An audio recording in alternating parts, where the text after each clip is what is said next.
అలలను చూడకు, ఆయన్ని చూడు.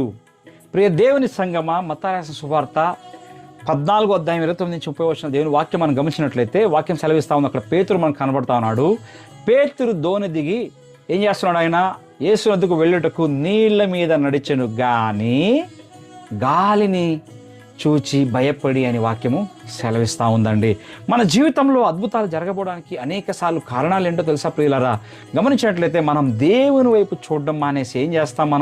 మన చుట్టూ ఉన్న గాలిని, అలలను చూడడమే మనం చేసే పెద్ద తప్పుగా మనము ఈరోజు చేసే పని అయి ఉంది. దాన్ని గ్రహించుకోవాలి. ఈరోజు చూడండి, పేతురు దేవుని మాట మీద నమ్మకంతో పడవ దిగి నీళ్ళ మీద నడిచాడండి. ఆయన ఇంతవరకు సాధారణ మనుషులు ఎవరు కూడా చేయలేని అద్భుత క్రియను ఆయన చేశాడు.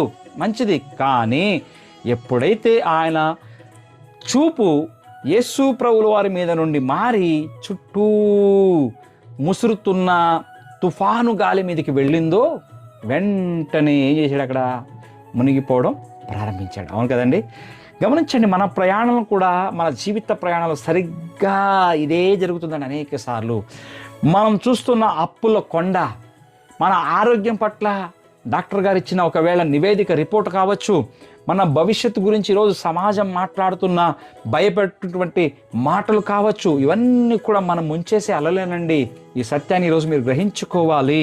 చూడండి, మనం ఎదుర్కొంటున్న సమస్య కంటే ఆ సమస్యను చూసి మనం పొందే భయమే మనల్ని ఎక్కువగా ముంచేసేదిగా ఉందని సత్యాన్ని ఈరోజు గ్రహించుకుంటున్నారా మీరు?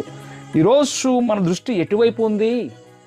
మన సమస్యల వైపుగా, సమస్యల తీవ్రత వైపా, లేక ఆ సమస్యలను తన కాళ్ళ క్రింద అణిచివేసిన యేసు క్రీస్తుని సర్వ అధికారం పైన ఏవైపు ఉంది ఈరోజు మన దృష్టి? గమనించినట్లయితే ఒకవేళ నువ్వు కానీ నేను కానీ మన దృష్టిని మార్చినట్లయితే మన పరిస్థితి ఖచ్చితంగా అది మారడం మొదలవుతుందండి. ఈ సత్యాన్ని మీరు గ్రహించుకోవాలి.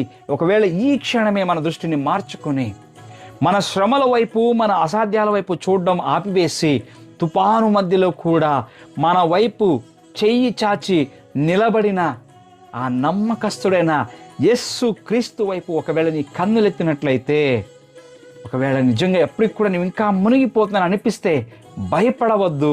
ఎందుకంటే పేతురులాగా ప్రభువా నేను మునిగిపోతున్నాను, నన్ను కాపాడు, నన్ను రక్షించని కేకలు వేసినట్లయితే ఆయన నీ చెయ్యి పట్టుకోవడానికి, నిన్ను నీళ్ల మీద నడిపించడానికి ఇప్పటికీ కూడా ఆయన ఇంకనూ సిద్ధంగానే ఉన్నాడు. ఈ సత్యాన్ని గ్రహించుకో, గుర్తించుకోండి.